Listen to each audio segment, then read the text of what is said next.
Olá pessoal, bom dia, boa tarde, boa noite para você que chegou aqui no canal. Hoje é o encerramento da nossa série sobre lixo orgânico, então viemos gravar aqui no meio do Centro Histórico de São João del Rei para falar sobre como a cidade lida com os nossos resíduos orgânicos. A gente vai acabar dando falar de uma forma mais geral também sobre os outros resíduos, mas com um enfoque mais forte nos orgânicos. O primeiro vídeo a gente fez ensinando a fazer uma composteira dentro de casa. O segundo vídeo a gente falou sobre como a natureza lida com os resíduos no meio da natureza, numa cachoeira que a gente foi. E agora a gente está aqui no meio da cidade para contextualizar bem esse assunto tão importante.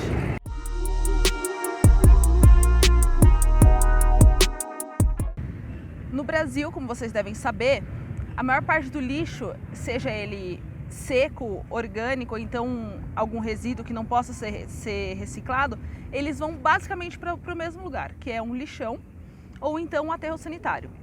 Aqui no Brasil a gente tem pouco mais de 3 mil lixões em funcionamento. Dentro desse número cabe também os aterros sanitários que não funcionam como deveriam. Então são aterros que um dia funcionaram bem e aí depois foram abandonados pelo poder público e acabaram virando um lixão também. Então aí eles se encontram. Se você quiser saber mais desse assunto, dá uma olhada num vídeo que a gente fez sobre destino do lixo, que eu fui num aterro sanitário abandonado que tinha virado um lixão na cidade de Biúna e lá tem fotos, dá pra ver direitinho como que é uma desgraça para o meio ambiente, para as pessoas que trabalham lá, inclusive para o arredor, né? Para o território em volta dele, que no caso ali era uma plantação.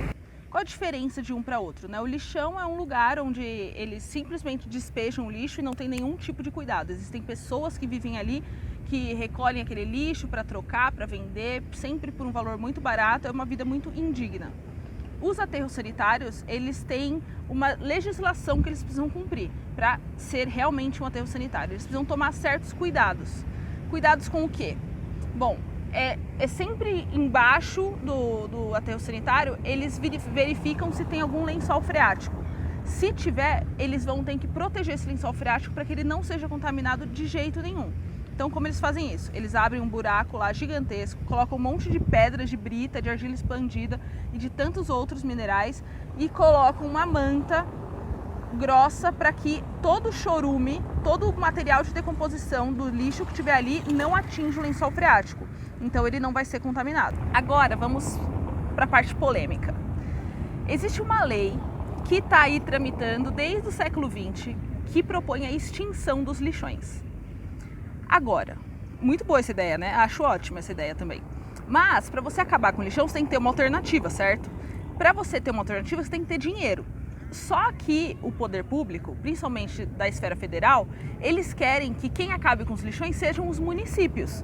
Só que não dá para fazer isso, né? Porque às vezes uma cidade com menos de 100 mil habitantes ou com 100 mil habitantes, como é o caso aqui de São João del Rei, onde eu estou, que eles têm 110 mil habitantes, às vezes falta recurso financeiro, às vezes falta território para você conseguir lidar com isso. Então você extinguir um lixão e aí você abrir, por exemplo, uma usina de reciclagem, ou então você fazer uma compostagem pública. Então às vezes você não tem espaço para isso e nem tão pouco recurso financeiro. Outro exemplo que eu posso dar aqui é da cidade de Aiuruoca, também aqui em Minas Gerais, que tem 5 mil habitantes. Dentro de todas as cidades que existem no Brasil, mais de 90% tem menos de 100 mil habitantes. Então você fica pensando assim, tá, eles querem que acabe com o lixão, mas como é que a gente vai fazer isso, né? Se não existe recurso, não existe incentivo. Então a gente sempre fica aí dando voltas, não saindo do lugar, porque é uma proposta que parece que não tem muita solução, né? Simplesmente não tem o que fazer. Em relação a isso, aqui em São João, por exemplo, eles todos levam o lixo para um único lixão. Da mesma forma que uma cidade aqui, que é a menor cidade do Brasil, Santa Cruz de Minas, se eu não me engano, eles também levam o lixo deles lá para esse lixão aqui de São João. Então são muitas cidades que dependem desse tipo de recurso. Então, se não houver um incentivo maior, tipo um incentivo fiscal, por exemplo, se você fizer uma usina de reciclagem, se você fizer uma composteira pública ou se você fizer realmente aterros sanitários que sejam eficientes, que funcionem, que sejam respeitosos, que gerem emprego, aí você vai ter incentivo fiscal na sua cidade, mas não existe isso. Então no Brasil a gente tem leis. Tem outra lei também que ela existe, que é muito boa, porém também não funciona tão bem quanto poderia, que é a Lei 12.305 de 2010. É a Política Nacional de Resíduos Sólidos.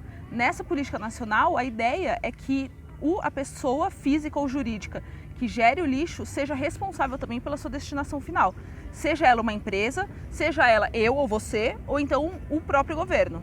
A ideia dessa lei é que a gente tenha uma relação mais sustentável com os nossos resíduos, né, que a gente seja mais responsável por eles, mas também que essa possa gerar empregos, por exemplo, né, que com essa geração todas de novas formas de lidar com esse problema tão antigo, com certeza a gente vai criar mais oportunidades, a gente vai abrir um mercado de trabalho que a gente não conhece aqui ainda.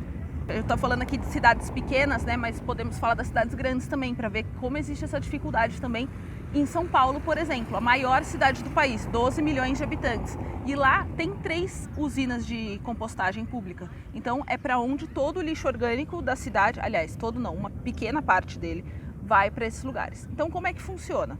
Um caminhão de uma empresa, que eu não posso falar o nome, passa nas ruas, recolhe o lixo que já está separado, da venda separado da casa das pessoas, leva para uma usina de reciclagem e aí o orgânico vai para essa usina de compostagem. Nessa usina de compostagem é um grande, tipo um container, e aí lá eles vão fazer uma compostagem como uma composteira doméstica, só em nível industrial.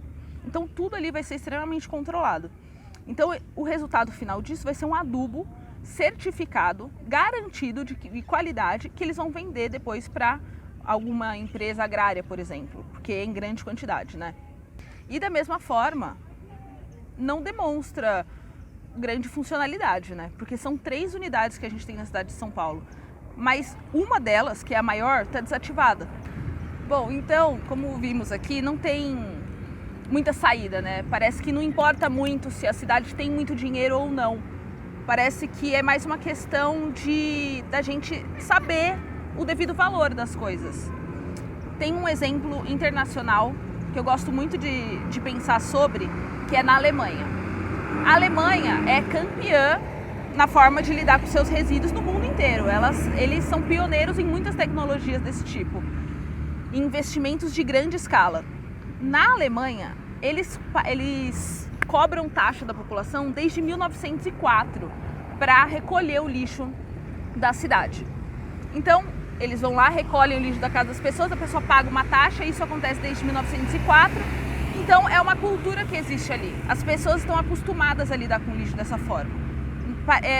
Eles têm... Os garis são bem pagos, as usinas de reciclagem são lugares apropriados para se trabalhar, não é insalubre, assim como os aterros e assim como todas as outras alternativas que eles têm.